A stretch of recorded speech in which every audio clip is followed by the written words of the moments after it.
Señor, para su honra, para su gloria. Los atributos son del Señor y Él es el único que merece honra, gloria y alabanza. Vamos a orar para después dejar que nuestros hermanos bajen y puedan tomar sus emplazamientos.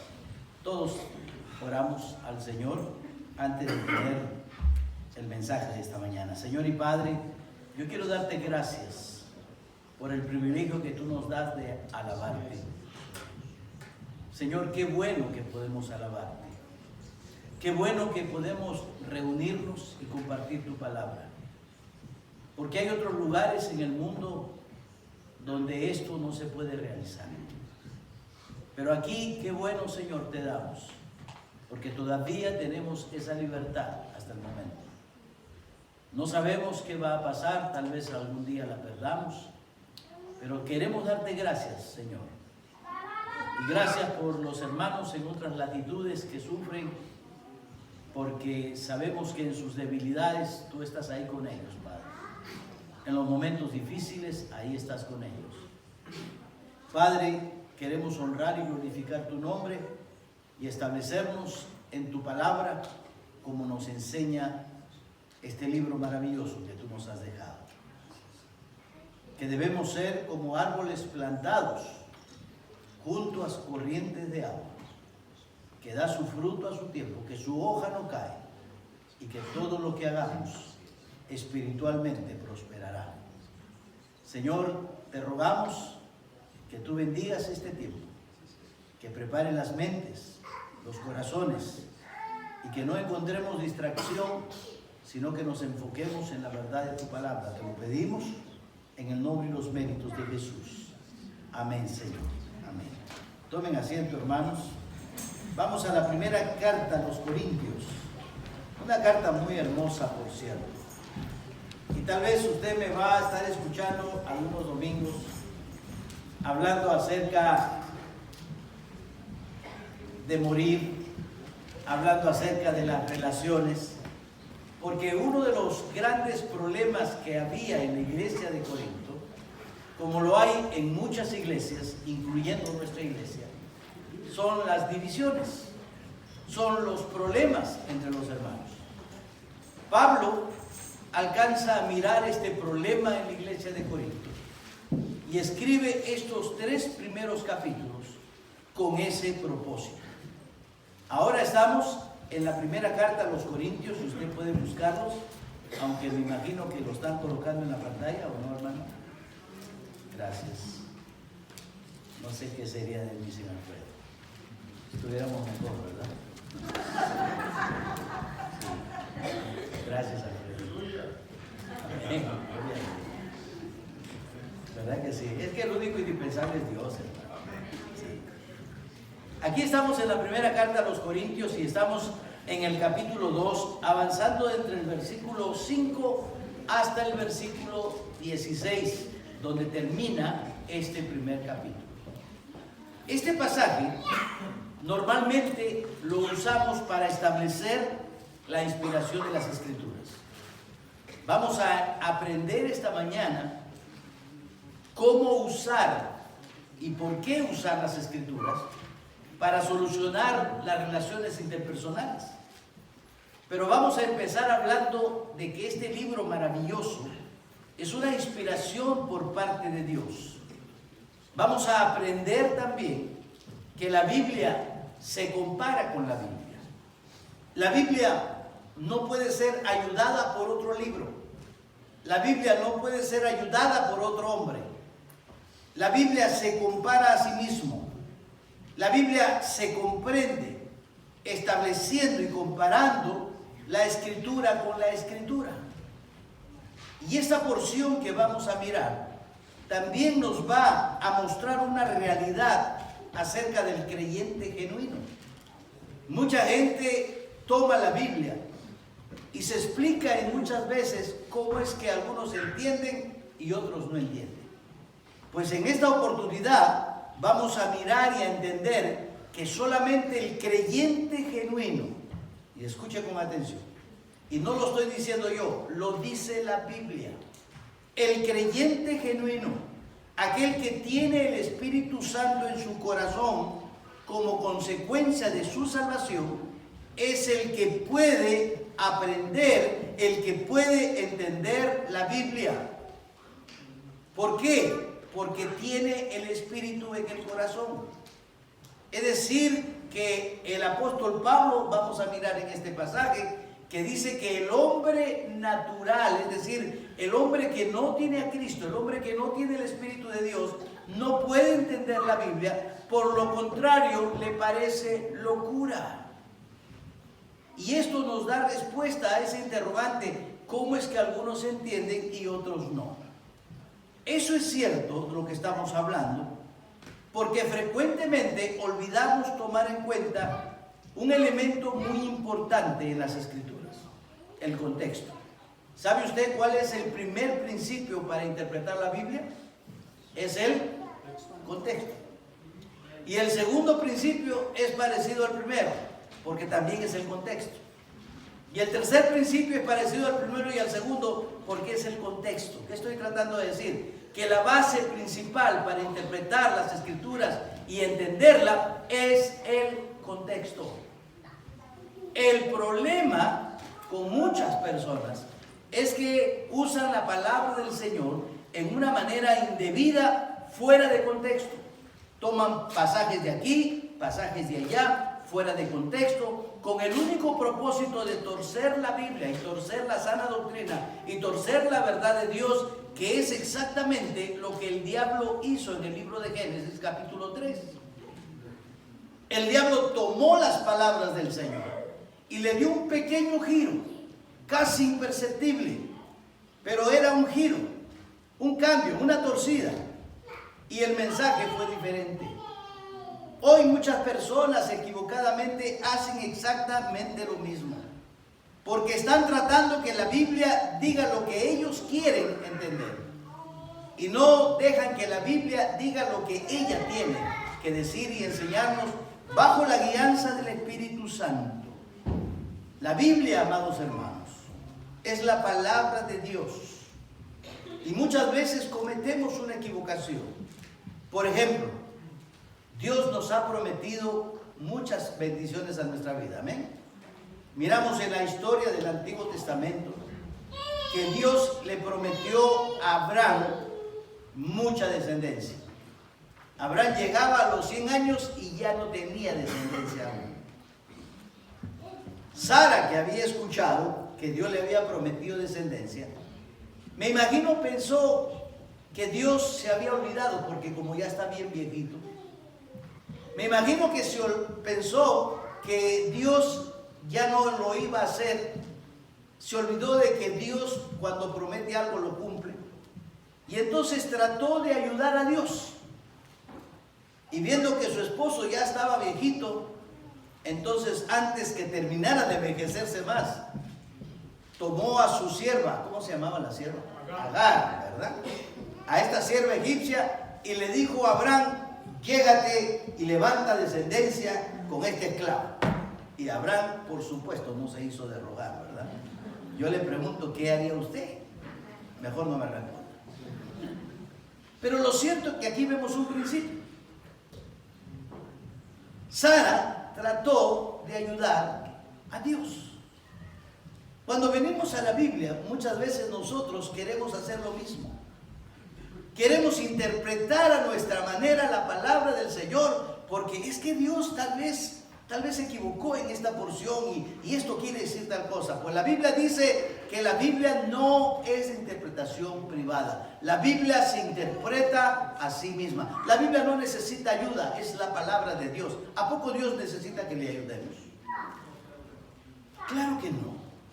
Por eso este principio es importante. La Biblia no acepta interpretaciones privadas de ninguna clase. Mire lo que dice Segunda de Pedro. Lea conmigo.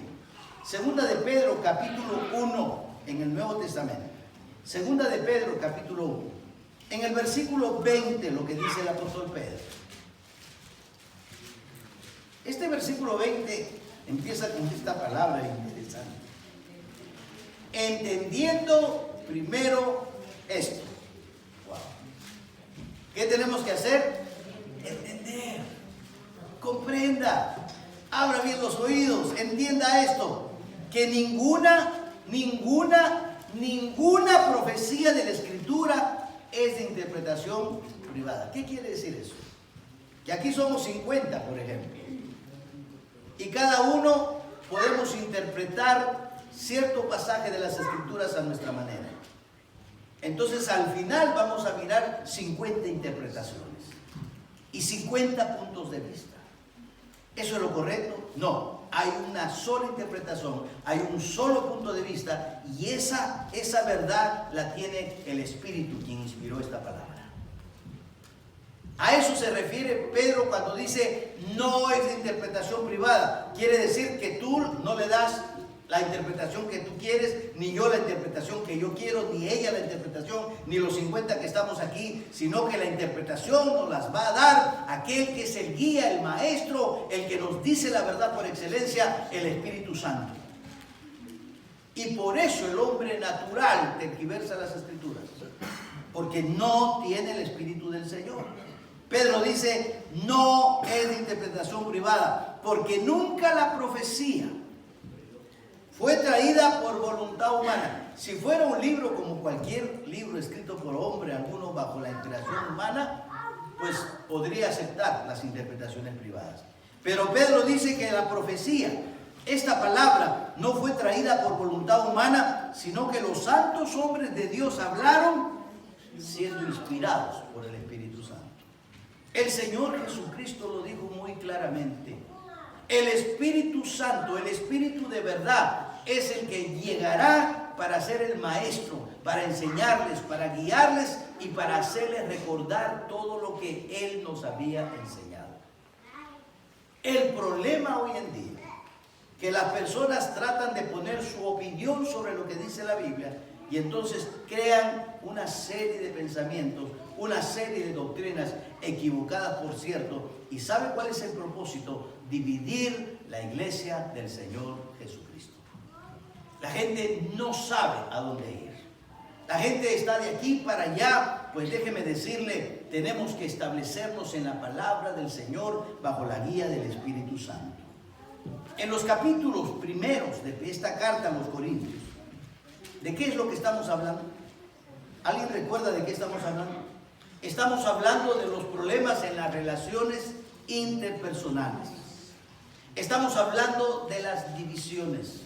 Y pastor, ¿por qué está hablando de la Biblia? Porque tenemos divisiones precisamente por desconocer la palabra de Dios. Si todos conociéramos la misma verdad y aplicáramos la palabra del Señor a nuestra vida, no tuviéramos divisiones en la iglesia.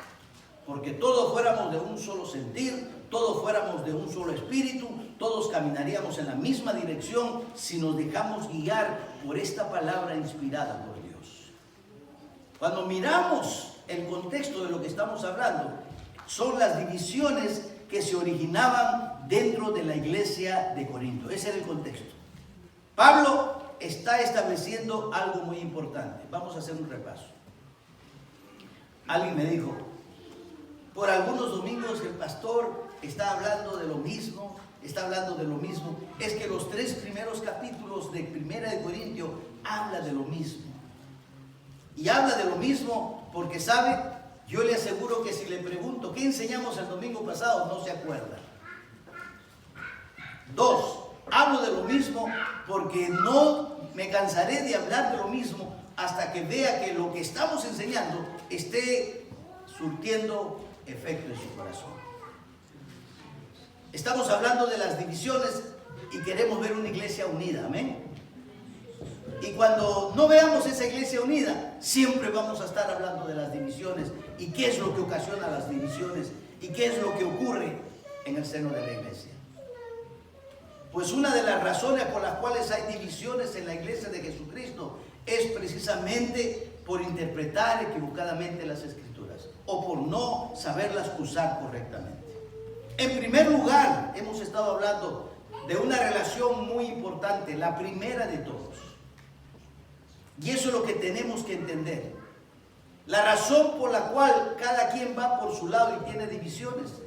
Número 1, y no tiene una relación buena con su prójimo, con su semejante, es porque no practica la primera y fundamental relación importante en la Biblia, la relación con Dios. Si no hay una relación vertical con Dios, es imposible, no difícil, es imposible tener una relación horizontal con nuestros semejantes.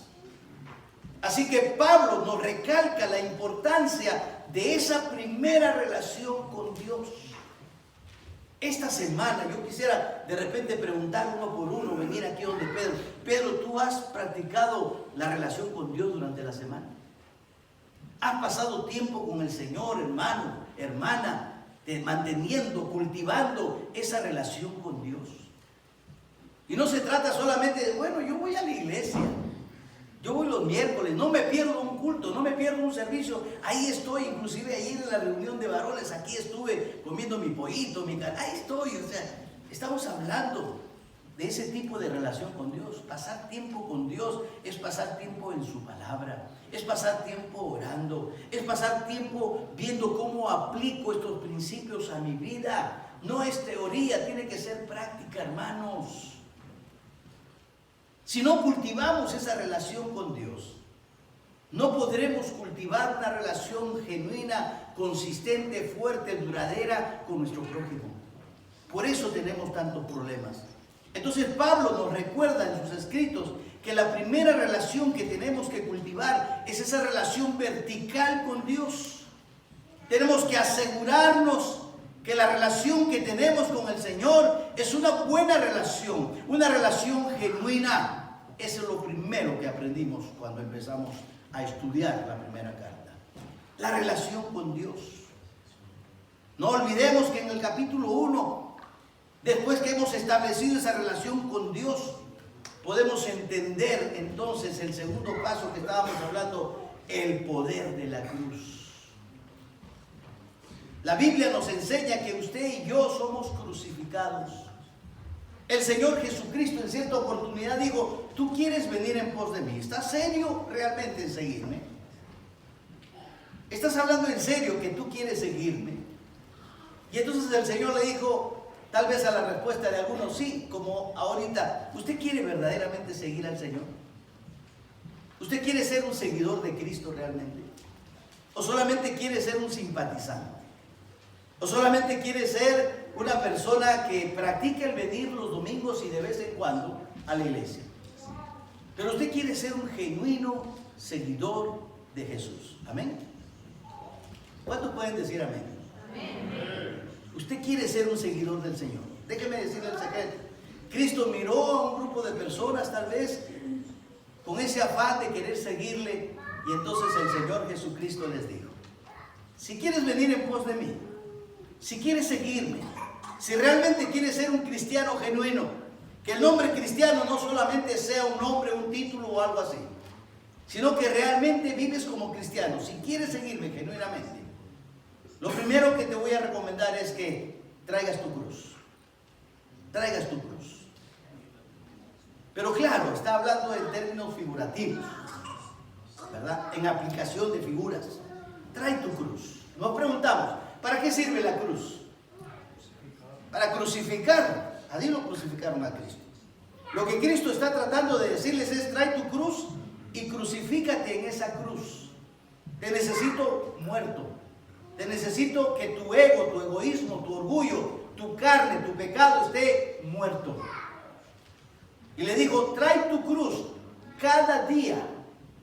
No de vez en cuando, no el domingo en la mañana, una hora y después nos olvidamos. No, cada día. Crucifícate, muere a ti mismo y después sígueme. Primero tenemos que entender una relación genuina con Dios, que nos lleva a tener una relación con nuestros semejantes. Luego tenemos que entender lo que significa morir. Nosotros tenemos que morir a nuestro ego. Entonces ya no necesitamos tener la última palabra en una discusión. ¿Por qué? Porque estoy muerto. Entonces cuando alguien me ofende, yo no me voy a ofender. ¿Por qué? Porque estoy muerto. Pablo dijo, hermanos, ciertamente les digo una cosa, cada día muero. Juan el Bautista dijo, es necesario que mengue yo, que muera yo, para que Cristo resalte. Y eso es lo importante que tenemos que entender. Cuando estamos muertos, no necesitamos ganar las discusiones. No necesitamos tener la razón. Cuando estamos muertos podemos hablar desde otro punto de vista, desde otra perspectiva, porque estamos muertos. Cuando no aprendemos el concepto de la cruz, siempre queremos estar vivos en nuestro ego, reclamando nuestros derechos y discutiendo con las personas. Pero el Señor nos enseña que para poder tener una buena relación con nuestros semejantes, tenemos que estar muertos. Nosotros representamos a un Cristo crucificado. Gracias a Dios estamos crucificados. Morir diariamente al ego, a la carne, al pecado, al orgullo. Nosotros tenemos que morir, dice el apóstol Pablo. Ese pasaje tan repetido, Gálatas 2:20, espero que lo aprenda de memoria. Con Cristo estoy juntamente crucificado. Ya no vivo yo, mi yo está muerto, está crucificado. Cristo vive a través de mí. La vida cristiana, hermano, ¿usted cree que es venir y sentarse, escuchar e irse? Esa no es la vida cristiana. La vida cristiana es permitir que Cristo viva su vida a través de mí. Esa es la vida cristiana. Y para que Cristo viva su vida a través de mí, yo tengo que morir para que Él resalte. Lo que dijo Juan, que mengue yo para que Él aparezca. Yo tengo que morir. Este pasaje de Pablo nos está hablando de que las relaciones interpersonales necesitan una norma que las dirija. Y esa norma absoluta que vamos a aprender es nada menos que la palabra de Dios. Si todos nos regimos por la palabra del Señor, vamos a tener un cuerpo de Cristo unido. Pero si uno dice A, el otro dice B y el otro dice C, ¿cuándo nos vamos a unir? La única regla de fe y práctica para nuestra vida es la palabra de Dios enseñada bajo la autoridad y el poder del Espíritu Santo sin aceptar interpretación privada alguno. Le amo con todo mi corazón. Respeto lo que usted dice en cuanto a la Biblia. Pero sabe, para mí no es importante. Lo más importante es qué dice la Biblia. Lo que usted diga, con mucho respeto. Pero a mí lo que más me interesa, y como su pastor quiero enseñarle a establecer siempre esa pregunta: ¿qué dice la Biblia? No qué dice fulano, no qué dice sultano, no que el pastor aquí, no, ¿qué dice la Biblia? ¿Y cómo lo dice? Ese es algo importante, colocar la Biblia como la norma absoluta en nuestra vida. Si queremos medir nuestras relaciones, si queremos entender cómo nos comunicamos, entonces la única medida que podemos usar es la norma absoluta que tenemos, la palabra del Señor. Amén. Y en este contexto lo que necesitamos, escuche bien lo que vamos a hablar, no es la sabiduría humana. Ese es el problema, que muchas veces anteponemos la sabiduría humana a la palabra de Dios. ¿Quién es más sabio, Dios o usted? ¿Dios es más sabio que yo? Sí, fácil. Yo tengo 48 años enseñando y predicando la palabra de Dios y estudiándola. Pero sin embargo, yo no puedo decir, wow, yo sé más que Dios. ¿Quién es el más sabio? Dios es el más sabio. Nosotros necesitamos, no la sabiduría humana, claro que no. Por eso el apóstol Pablo siempre dijo, yo vengo a ustedes con palabras persuasivas de humana sabiduría. No, yo vengo a ustedes con la palabra de Dios, la que actúa en el corazón del creyente. Es en el poder de Dios. Cuando nosotros tenemos problemas, miren lo que nosotros hacemos. Vamos buscando el consejo del tío. Vamos buscando el consejo del abuelo. Yo no digo que los consejos son malos, cuidado. Pero cuando tratamos de escoger en un momento de apuro, a veces vamos buscando el consejo del pastor, que está bien. Pero yo le aconsejo algo. Busque primeramente el consejo de Dios. Y el consejo de Dios está en la palabra de Dios. Usted tiene que aprender a tener una relación con Dios, con su palabra, con todo lo que significa Él. Necesitamos la sabiduría de Dios y no la sabiduría del hombre. Necesitamos la verdad divina y el poder del Espíritu Santo para entender las Escrituras. Así que en la Biblia tenemos la única guía, la más objetiva, que nos ayuda a poder mantener nuestras relaciones fuertes. Y mire lo que termina diciendo el capítulo 2, el versículo 16, el apóstol Pablo. ¿Qué dice? La parte final que dice: mas nosotros tenemos la mente de Cristo. ¿Quién nosotros? Nosotros, la iglesia. Usted tiene la mente de Cristo, ¿sabía? Pero no estamos hablando de que tenemos la mente aquí de Cristo, no. ¿Dónde está la mente de Cristo? Aquí. Aquí está la mente de Cristo. Pero mientras que la mente de Cristo esté aquí, no sirve, aunque es muy buena. La mente de Cristo tiene que estar aquí y aquí. Y cuando la mente de Cristo, que está escrita en este libro, esté aquí y aquí, entonces vamos a empezar a tener buenas, correctas y fuertes amistad entre uno y otro. Fuertes relaciones unos con otros. Entonces, ¿qué es lo que tenemos que hacer? Ir a la palabra del Señor, relacionándonos con la palabra del Señor, buscando la verdad de la palabra del Señor, no buscando la sabiduría humana. Cuidado. ¿Sabe por qué? Porque yo a través de los años he visto hombres que hoy creen que eso es blanco, mañana creen que es rojo, pasado mañana creen que es gris, y así va pasando por toda su vida. ¿Por qué? Porque no tienen una norma absoluta y clara. Y no tienen la guía del Espíritu Santo. Porque la misma Biblia dice que el hombre natural no percibe las cosas que son del Espíritu.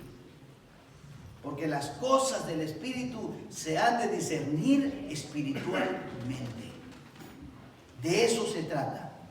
No debemos buscar la sabiduría del mundo. Cuidado. Vayamos al versículo 6. Pablo le dice a los corintios: sin embargo, hablamos sabiduría entre los que han alcanzado madurez. Y sabiduría, no de este siglo, no sabiduría humana. Cuidado. Cuando la Biblia dice sabiduría y menciona este nombre, este siglo, está hablando del sistema mundial. Por ejemplo, en 2 Corintios 4:4 dice: el Dios de este siglo ha enceguecido el entendimiento. Esa frase, este siglo, se está refiriendo al sistema en el cual nosotros vivimos. Entonces Pablo, entendiendo eso, dice: sin embargo, hablamos sabiduría entre los que han alcanzado madurez. Y sabiduría no de este siglo, es decir, no de este mundo. No estamos hablando de la sabiduría humana, no. Estamos hablando de la sabiduría divina. Dice: ni de los príncipes de este siglo. Y esa sabiduría y los príncipes de este siglo perecen. La sabiduría que queda intacta y dura por los siglos es la palabra de Dios. Déjenme decirle, hermanos, que cuando hablamos de problemas humanos, si aplicamos la sabiduría humana, nuestros problemas nunca van a tener solución. Porque nuestros problemas no se pueden solucionar con la sabiduría del mundo, porque son problemas mundanos. No podemos depender de la sabiduría humana. Y mientras que usemos la sabiduría humana, nuestras relaciones interpersonales serán siempre nulas. No habrá relación. Ni en el matrimonio, ni en la iglesia, ni en la familia, mientras que nuestras relaciones no estén basadas en la sabiduría de Dios. Miren lo que dice Pablo en el versículo 6. Gracias, hermano. Mire la parte del versículo 6. Sin embargo, hablamos sabiduría entre los que han alcanzado madurez. Para poder tener la sabiduría de Dios y solucionar nuestros problemas, tenemos que tener madurez. Tenemos que tener madurez. Imagínate mandar a dos niñitos como aquella niña que está ahí a tratar de solucionar los problemas. ¿Podrán? No. Lo van a hacer cuando sean personas maduras. Espiritualmente hablando es así. ¿Podremos solucionar los problemas humanos si no somos personas maduras? Usted ha podido mirar cuando dos personas inmaduras tienen un problema. Uno grita, el otro esto, el otro. Y uno mira y dice, estos son unos inmaduros. No decimos así. La Biblia dice, hablamos sabiduría. La sabiduría de Dios, por supuesto, no la del hombre. Entre los que han alcanzado madurez. Entre los que han alcanzado madurez. No olvide que en el contexto estamos hablando de divisiones en la iglesia, y para solucionar esas divisiones tenemos que tener madurez. ¿Y cómo alcanzamos esa madurez? ¿Por medio de la sabiduría humana? No, por medio de la sabiduría de Dios aquí en su palabra. Cuando usamos bien la mente del Señor. Y no olvide, la palabra madurez no significa en ninguna manera que es una persona perfecta. Es una persona madura. Es una persona que ha alcanzado madurez. Mire conmigo la palabra de Dios en 2 de Timoteo, capítulo 3, verso 16. 2 de Timoteo, capítulo 3, verso 16. La palabra madurez significa estar, según este pasaje, espiritualmente equipado para poder hacer la obra del Señor. En otras partes del Nuevo Testamento, esta palabra madurez se usa como perfecto. Pero no perfecto en el sentido de que no tiene ningún defecto, ningún pecado, sino en el sentido de que es una persona madura. Entendamos eso. Así que muchas veces cuando usamos la palabra perfecto, automáticamente pensamos es una persona sin defectos. No, es una persona madura, aún dentro de sus defectos, dentro de su parte humana, es una persona madura por la sabiduría que le ha dado la palabra de Dios, no la sabiduría del mundo. Mire conmigo, 2 de Timoteo 3:16. Toda la escritura, dice Pablo, es inspirada por Dios y útil para enseñar, para redarguir, para corregir, para instruir en justicia, a fin de que el hombre de Dios, cuidado, no cualquier hombre, es exactamente lo que dice 1 de Corintios 2, el hombre espiritual, porque el hombre natural no percibe las cosas que son de Dios. Aquí toda escritura es inspirada por Dios para instruir en justicia, a fin de que el hombre de Dios, el creyente, el que tiene el Espíritu en el corazón, el hombre de Dios sea perfecto, no sin falla, no sin pecado, no, perfecto en el sentido de madurez.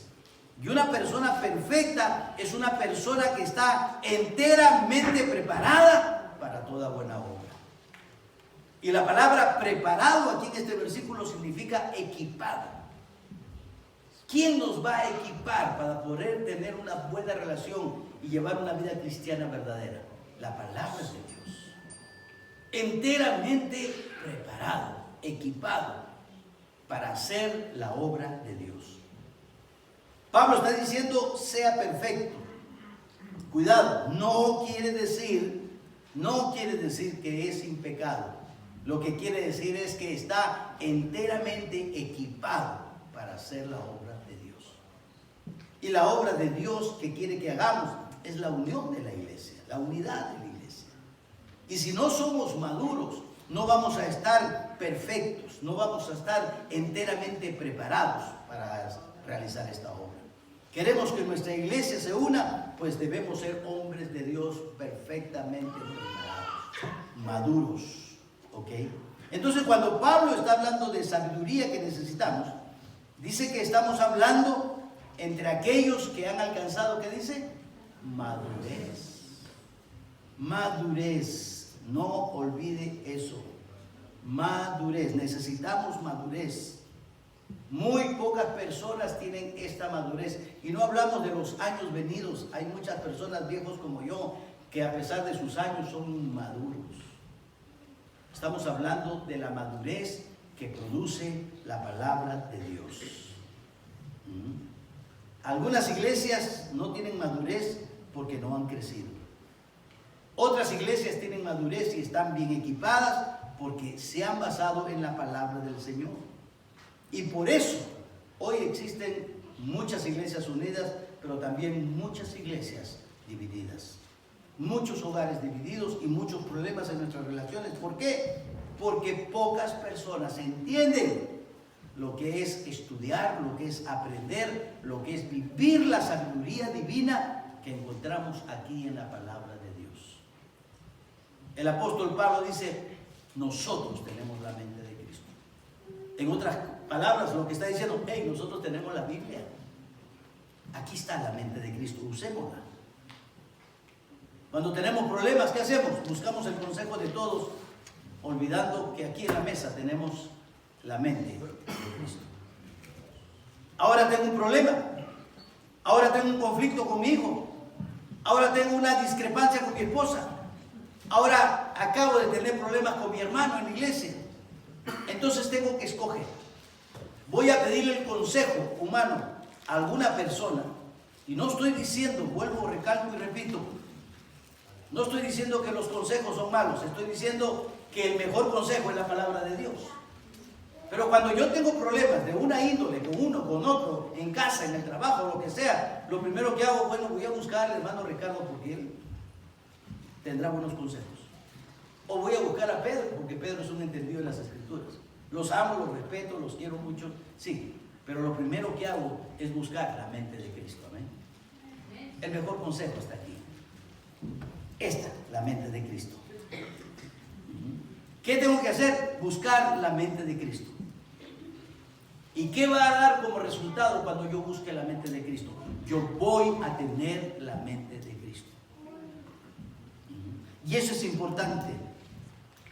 Cuando nosotros pensamos como la mente de Cristo, en vez de ir a buscar consejo aquí y allá, o tal vez en un libro, por ejemplo, muchos tenemos la costumbre, bueno, digo tenemos, pero no tanto, pero muchos tienen la costumbre de buscar un libro. Y hay libros escritos muy buenos, con buenos consejos, pero eso nunca puede suplir la mente de Cristo, que es la palabra del Señor. Cristo vino a dejarnos su palabra. ¿Cuándo alcanzamos esa madurez? ¿Cómo alcanzamos esa madurez? ¿Cómo logramos ser preparados para toda buena obra? Pasando tiempo en la palabra de Dios. Por ejemplo, ¿cuándo llegamos a conocer a una persona? Cuando pasamos tiempo con esa persona. Miren, le voy a dar un secreto. Ricardo con su familia llegaron hace 6 años, 7 años. 7 años. Y él ha estado aquí en la iglesia 7 años. Y el jueves pasado fue. ¿Jueves? No, lunes. El lunes pasado, por primera vez, yo pasé un tiempo bastante considerable con Ricardo. Tal vez estuvimos juntos por 2 horas, más o menos. Es que andar con Ricardo 5 minutos parece una eternidad, ¿no? De aburrido. Pero pasamos tiempo. Él ha estado aquí 7 años y yo el lunes pasado pasé 2 horas con él. ¿Sabe? Quedamos en reunirnos más constantemente. Porque hoy, después de esas 2 horas, yo puedo decir que ahora conozco un poco más a Ricardo que lo conocí durante 7 años. Porque la mejor manera de conocer a una persona es pasar el tiempo con esa persona. Así es con Dios. La mejor manera de conocer a Dios es pasar tiempo con Dios. Pasar tiempo orando, Pasar tiempo leyendo la palabra, buscando la mente de Cristo. Conocerlo a Cristo, conocerle al Señor. ¿Cómo le voy a conocer? A través de su palabra. Así es como llegamos a conocer a las personas, pasando tiempo con las personas. Igual es para conocer a Dios. Tenemos que pasar tiempo con nuestro Dios. No basta con tener un devocional de 5 minutos en la mañana y vámonos, corramos para el trabajo. No, tiempo con Dios, estudiando, memorizando, guardando la Biblia, pasando tiempo en su palabra. De esa manera yo voy a conocer al Señor. Como esta mañana decía, no estamos hablando de fanatismo, no estamos hablando de, es que yo soy un fanático, no. Estamos hablando de saber usar bien la mente de Cristo. ¿Sabe por qué? Porque tenemos problemas si no lo hacemos. ¿No ve que los problemas humanos no se pueden solucionar con recursos humanos? Los problemas humanos espirituales se tienen que solucionar con la verdad y el poder de la palabra de Dios. Santiago, miren conmigo Santiago, capítulo 4. Siempre en el Nuevo Testamento, Santiago, capítulo 4. ¿Por qué hay divisiones? ¿Por qué hay divisiones? Pregunta Santiago. Y la respuesta es muy sencilla, por el pecado. Por el pecado. Por el no querer morir al yo. Nuestro ego, nuestra carne. Mire Santiago, capítulo 4, verso 1. ¿De dónde vienen las guerras y los pleitos entre vosotros? ¿De dónde? ¿Por qué es que usted tiene problemas? ¿Por qué es que su esposa le grita y usted le grita a ella también más fuerte? ¿Ah? ¿Por qué hay problemas aquí en la iglesia? Porque hay un dicho en mi país que dice, lo mastico pero no lo paso. Así es en México. Lo masticamos pero, más o menos, al cabo es el pastor. ¿Qué vamos a hacer? ¿Por qué? ¿Por qué no podemos relacionarnos con esa honestidad, claro, abierta, franca, sincera, de sentir el abrazo del hermano cuando te dice, hermano, lo amo en el Señor? ¿Por qué? ¿Por qué hay estas desavenencias entre nosotros? Y no, ocurre aquí en la iglesia Manantial. Yo creo firmemente, mire hermano, vamos a cumplir 20 años aquí. Yo creo que algunos, mi esposa y mi hija están planeando, espero que sea verdad, porque si no ya metí las de caminar. Celebrar los 20 años de la iglesia Manantial. Y alguien dijo la vez pasada, vamos a invitar a los que se fueron de aquí. El día que estemos todos los que fuimos en una vez aquí en Manantial, este recinto, necesitamos 2 más de estos. Y la pregunta es, ¿por qué se fueron? Tendríamos que poner bancas en el parqueadero si todos los que en alguna oportunidad fueron miembros de la iglesia Manantial regresaron. Y no somos la única iglesia dividida. Santiago dice, ¿por qué? ¿De dónde vienen las guerras? ¿De dónde vienen los pleitos entre vosotros? Y no dice de ellos hacia nosotros, no, de entre nosotros. ¿Sabe que el primer enemigo y el más grande que usted tiene es usted mismo? ¿De dónde viene todo eso? Santiago da la respuesta y dice, ¿no es de vuestras pasiones las cuales combaten en vuestros miembros? El apóstol Pablo en Romanos dice, veo una ley en mis miembros que me lleva cautivo a la ley del pecado. Miserable de mí, ¿quién me librará de este cuerpo de muerte? Y termina diciendo, gracias doy a Dios por Jesucristo. ¿Dónde está la solución? ¿En la sabiduría humana? No, en el poder de la mente de Cristo.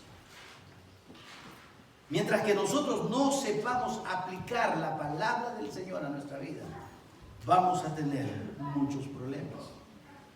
¿Y cuál es el problema? La inmadurez.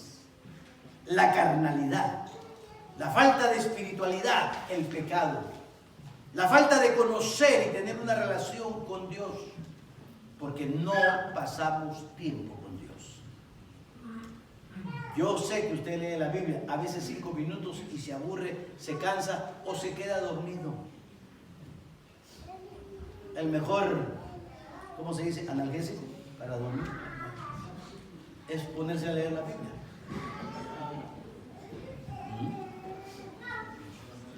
De verdad que sí, es el somnífero. Somnífero, gracias. A veces se me lengua la traba, como dice el chavo.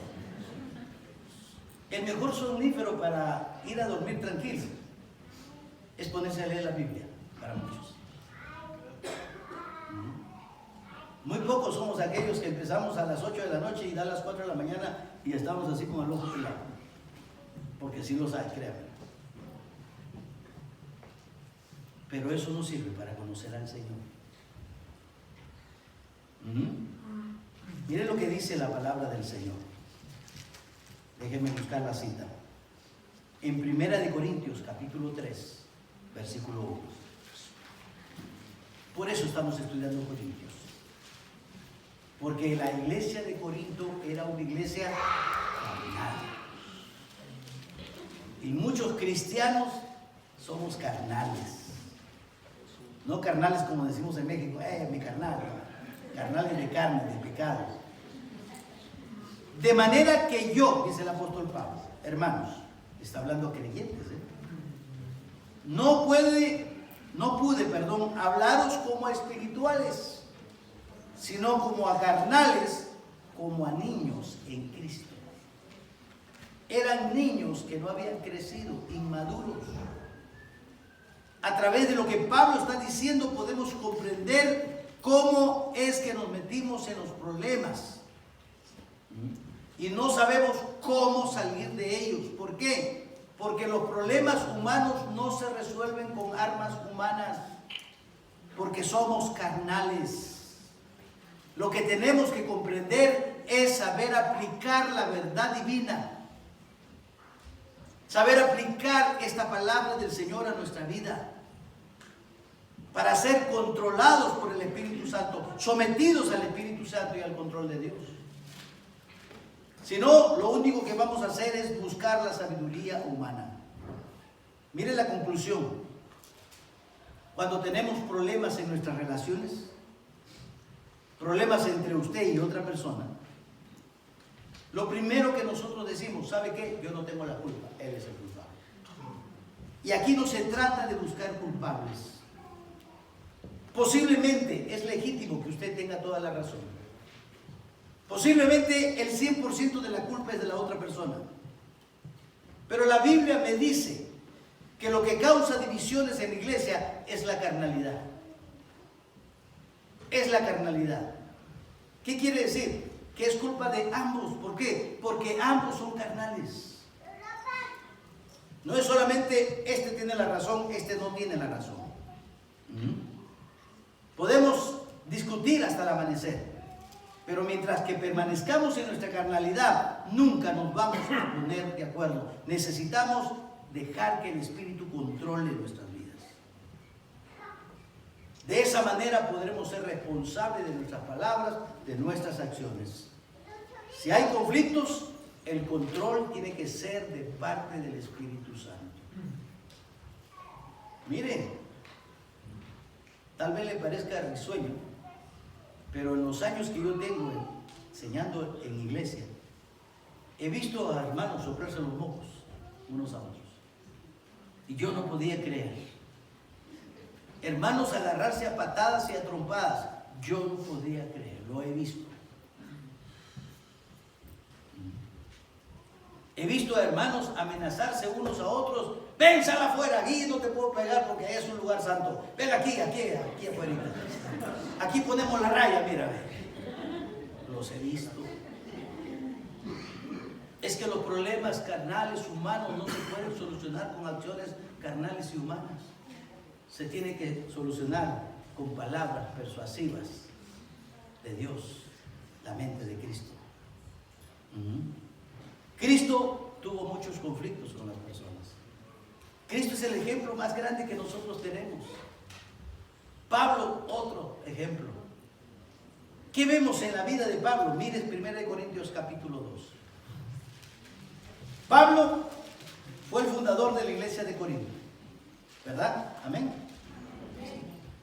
Por varios años, Pablo predicó en la iglesia de Corinto, enseñó en la iglesia de Corinto, oró por la iglesia de Corinto, lloró por la iglesia de Corinto, dio su corazón por la iglesia de Corinto.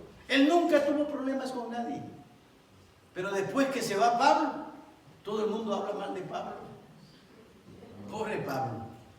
Todo el mundo habla tonterías de Pablo, perdona la expresión, pero me da coraje. Y eso no ha cambiado, hermano, sigue siendo igual. Y él dio, se entregó, pero ahí está la gente hablando mal de Pablo. Pero ¿sabe qué me llama la atención? Y me causa un placer en mi corazón. Ver que Pablo nunca escribe una sola palabra reprochándole a esta iglesia a favor de él. Nunca tiene palabras de reproche.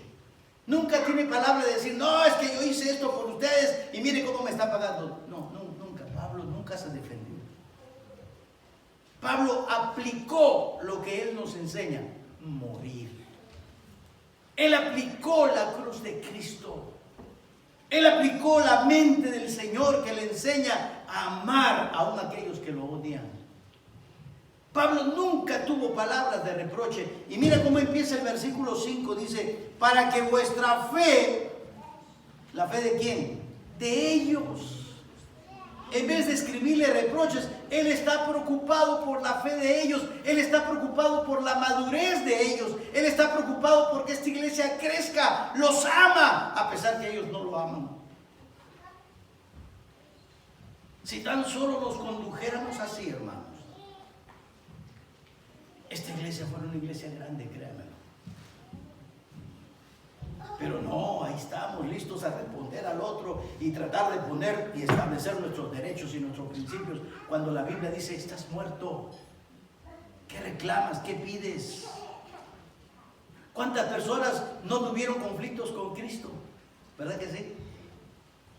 Él nunca tuvo enemigos de él hacia ellos. A ninguno de ellos los consideró sus enemigos. Ellos sí a él. Pero miren la actitud de Cristo.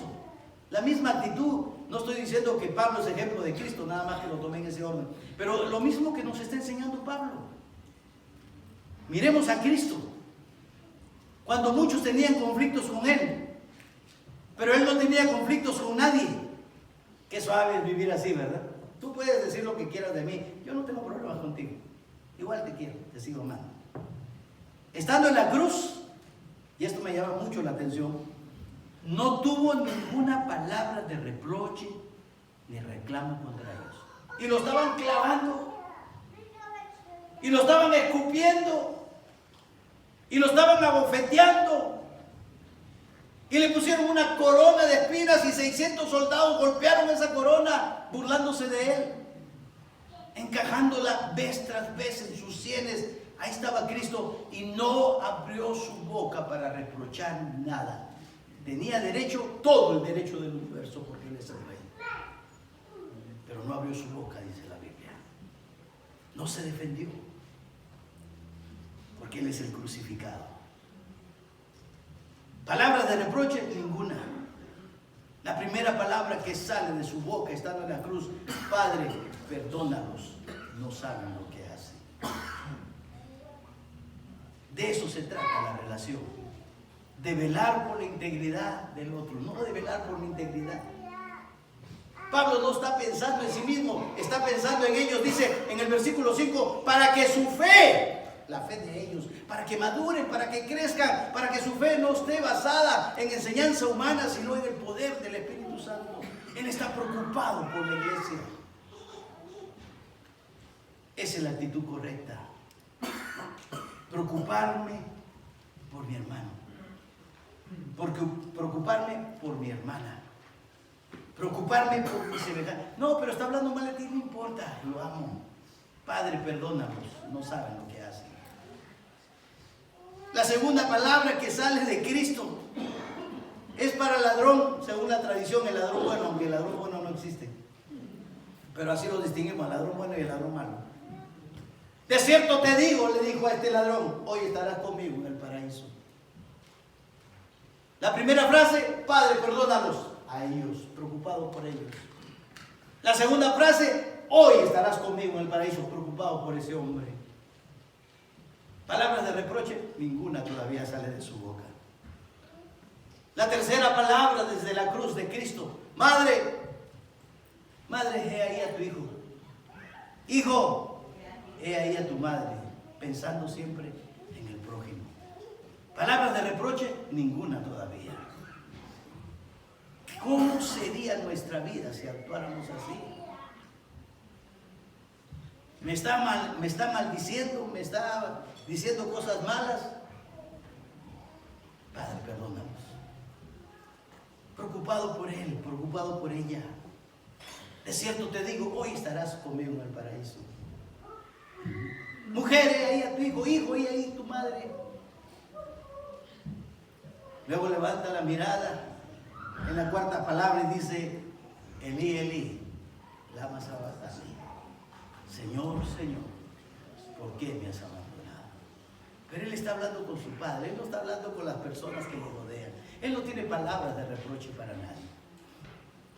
Él solamente lanza esta expresión para cumplir la profecía que estaba escrita, siempre pensando en el resto. La quinta palabra, o sexta creo yo, tengo sed. Tengo sed. Cristo en la cruz exclama y dice, tengo sed. Y le pide agua a aquellas personas que por horas lo han maltratado hasta llegar a clavarlo en esa cruz. Con la esperanza de que alguien tuviera un sentimiento de compasión y de amor hacia él. Pero nadie. Y a pesar de esa dureza del corazón de la gente, Cristo los ama. Él exclama y dice, tengo sed. ¿Sabe qué estaba pasando? Usted puede encontrar la explicación en el Salmos 22. Mire lo que dice el Salmos 22. No quiero que usted se vaya a casa sin esto. Salmo 22. ¿Qué estamos haciendo? Comparando la escritura con la escritura. Salmo 22.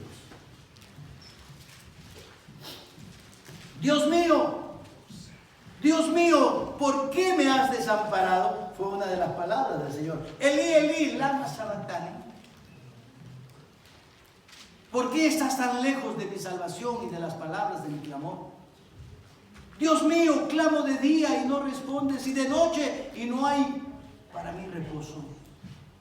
Pero tú eres santo. Tú que habitas entre la alabanza de Israel. En ti esperaron nuestros padres, esperaron y no te libraron, y no los libraste. Y tú los libraste, gracias hermano. Clamaron a ti y fueron librados. Confiaron en ti y no fueron avergonzados. Mira lo que dice. Mas yo soy gusano y no hombre, oprobio de los hombres y despreciado del pueblo. Todos los que me ven me escarnecen. Estiran la boca, menean la cabeza diciendo, se encomendó a Jehová, líbrele él, sálvele, puesto que en él se complacía. Vayamos al versículo 14. He sido derramado como aguas, ¿me recuerda? Y todos mis huesos se descoyuntaron. Mire esta parte.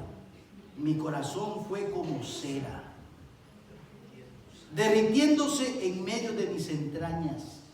Su cuerpo estaba cargado de fiebre. Su cuerpo por el sufrimiento estaba sufriendo terriblemente. Una fiebre que le causaba sed. Y mire cómo expresa él. Derritiéndose en medio de mis entrañas, como un tiesto se secó mi vigor. Y mi lengua se pegó a mi paladar. Y me has puesto en el polvo de la muerte. ¿Sabe qué está pasando? Cristo en ese momento, cuando él grita, tengo sed, está quemándose por dentro. Literalmente está pasando el infierno para que tú y yo no vayamos a ese lugar. Él está muriendo de fe pensando en ti. Le falta agua pensando en ti. Está sufriendo los rigores del infierno pensando en ti. Él nunca tuvo actitudes ni palabras de reproche. Él nunca reclamó. Y al final dice, consumado es. La sexta frase. Terminado es, completado es. ¿A favor de quién? De nosotros. Nunca piensa en él. Él siempre está pensando en el resto. El apóstol Pablo dice, a fin de que vuestra fe no esté basada en la sabiduría humana, sino en el poder del Espíritu. Está preocupado por su semejante. No hay palabras de reproche. Y por último, Cristo dice, Padre, en tus manos encomiendo mi espíritu. Esa predicación que nos trajo en cierta oportunidad Ricardo. ¿Se acuerdan? ¿Cómo se dice en hebreo? Testelesai. Después me lo enseño. La pregunta es, ¿tenemos la mente de Cristo? A veces es imposible resolver un conflicto. Desafortunadamente, hay personas que no les gusta usar la mente de Cristo para poder resolver los conflictos. No es que tú me dijiste, no es que yo te dije, yo tengo la razón. Nunca se van a poner de acuerdo por una sencilla razón. Porque los problemas humanos no se solucionan con cosas humanas. Los problemas humanos se solucionan con la mente de Cristo. ¿Podemos tener la mente de Cristo? Sí, podemos tener la mente de Cristo. El apóstol Pablo dice, nosotros tenemos la mente de Cristo. ¿Qué vamos a escoger? ¿Vamos a continuar con la sabiduría humana? ¿O a partir de este momento vamos a tener un compromiso con Dios de escoger la mente de Dios? ¿Y dónde está la mente de Dios? Aquí en su palabra. Vamos a inclinar nuestros rostros.